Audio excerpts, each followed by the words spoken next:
Cerita ini mungkin agak menyeramkan. Serangga ini kadang menakutkan untuk sebagian orang. Namun, di sisi lain, mereka menghasilkan madu yang sangat dibutuhkan untuk kehidupan.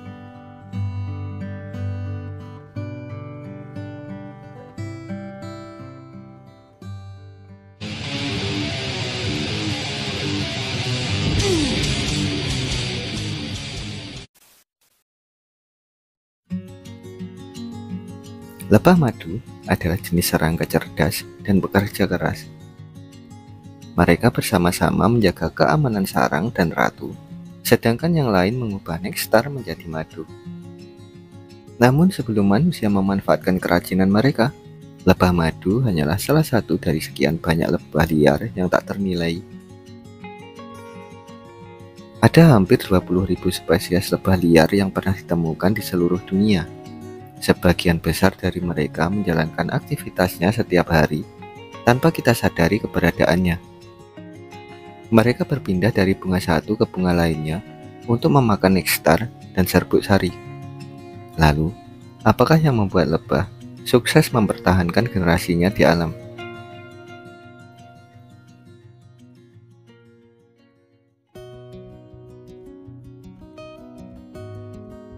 Lebah memiliki kehidupan koloni yang sangat terstruktur dan terorganisir dengan baik.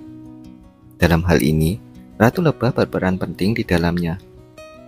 Ratu lebah adalah satu-satunya lebah yang dapat berkembang biak dalam koloni. Tugas utama ratu lebah adalah bertelur untuk menjaga kelangsungan hidup koloni. Ratu lebah dapat bertelur hingga 2000 butir per harinya. Telur inilah yang akan berkembang menjadi lebah pekerja, lebah jantan, bahkan menjadi ratu lebah selanjutnya. Di sisi lain, terdapat lebah pekerja dan juga lebah jantan. Lebah pekerja adalah lebah betina yang tidak dapat berkembang biak. Mereka memiliki beberapa tugas yang sangat penting dalam kehidupan koloni. Lebah pekerja memiliki jumlah lebih banyak dibandingkan lebah jantan dan ratu lebah. Mereka bertugas mencari makan, merawat larva, menjaga sarang, dan sebagian memproduksi madu. Sedangkan tugas lebah jantan adalah mengawini ratu lebah. Mereka tidak memiliki tugas lain seperti mencari makanan ataupun menjaga sarang.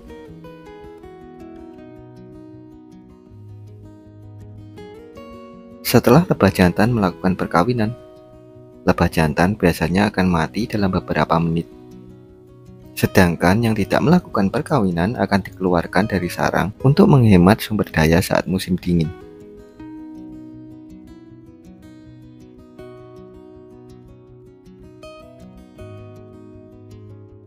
Lebah sangat bergantung pada ratu dan juga komunikasi tim. Mereka bekerja secara kolektif dan terstruktur.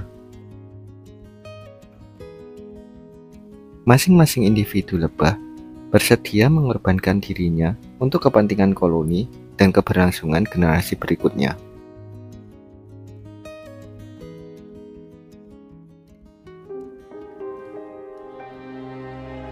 Mari kita melihat tetangga mereka. Bagi ratu pendiri koloni yang berbagi sarangnya dengan semua keturunan dari berbagai saingannya. Kekuasaan dan sumber makanan hanyalah soal jumlah dan seberapa besar koloninya.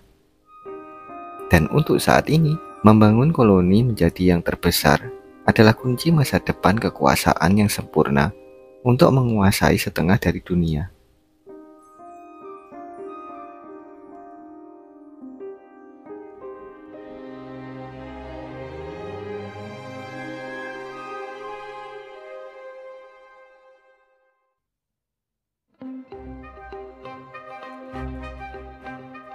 Semut adalah serangga kecil yang dikenal karena perilaku sosialnya yang kompleks serta memiliki kerjasama yang sangat luar biasa.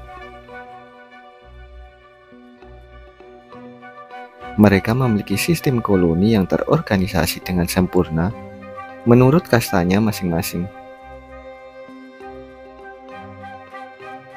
Semut dapat ditemukan hampir di seluruh dunia kecuali Antartika. Mereka dapat hidup di berbagai tempat seperti kayu, daun, dan juga di dalam tanah.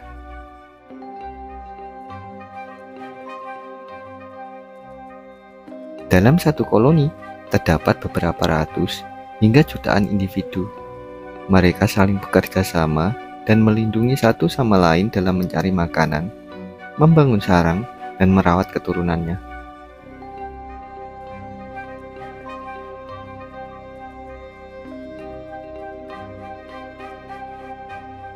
Koloni semut adalah kelompok semut yang hidup bersama dalam sebuah sistem sosial yang sangat terorganisir.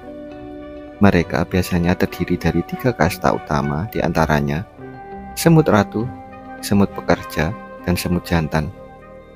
Selain itu, mereka juga memiliki satu kasta khusus untuk menjaga pertahanan koloni.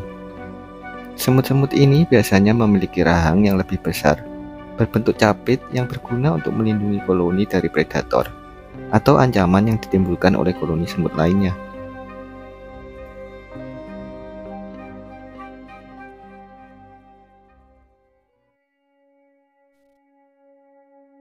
Di sisi lain dari beberapa serangga yang luar biasa ini, tersembunyi mesin penghancur yang sangat jarang disadari oleh sebagian besar manusia. Karena makanannya sebagian besar adalah selulosa kayu, mereka dianggap hama yang banyak menimbulkan kerugian secara ekonomi.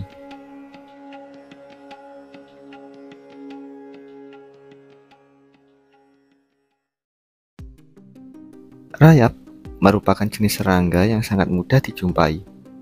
Koloni mereka hidup sangat dekat dengan manusia, namun banyak dari kita tidak menyadarinya. Sama halnya lebah madu dan semut. Ternyata koloni rayap juga memiliki beberapa kasta di dalamnya. Pada sistem sosialisasi rayap, terdapat raja dan ratu yang bertugas berkembang biak dan menetaskan calon generasi berikutnya.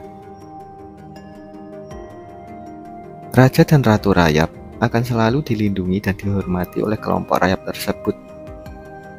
Di dalam satu koloni rayap juga memiliki rayap pekerja dan juga tentara rayap.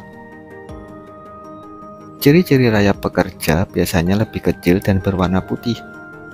Mereka tidak memiliki wewenang dalam penjagaan maupun pertarungan.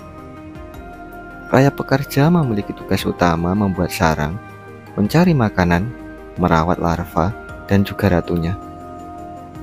Jumlah rayap pekerja lebih banyak dibandingkan rayap lain dalam satu koloni. Dan di sisi lain, terdapat rayap tentara. Mereka memiliki capit dan rahang yang lebih kuat. Rayap-rayap ini juga dibekali sengatan di bagian kepala yang digunakan sebagai senjata untuk pertahanan diri dan melindungi koloninya dari serangan luar yang membahayakan. Inilah contoh kerjasama yang harmonis dalam koloni serangga. Mereka siap mengorbankan diri secara sukarela atau bekerja sama saling melindungi satu sama lain. Ada juga yang memakan beberapa perabotan rumah untuk pertahanan hidup.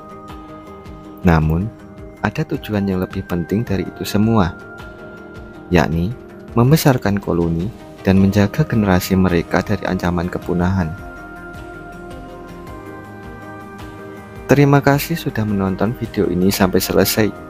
Jumpa kembali pada video-video kami selanjutnya. Terima kasih dan bye-bye.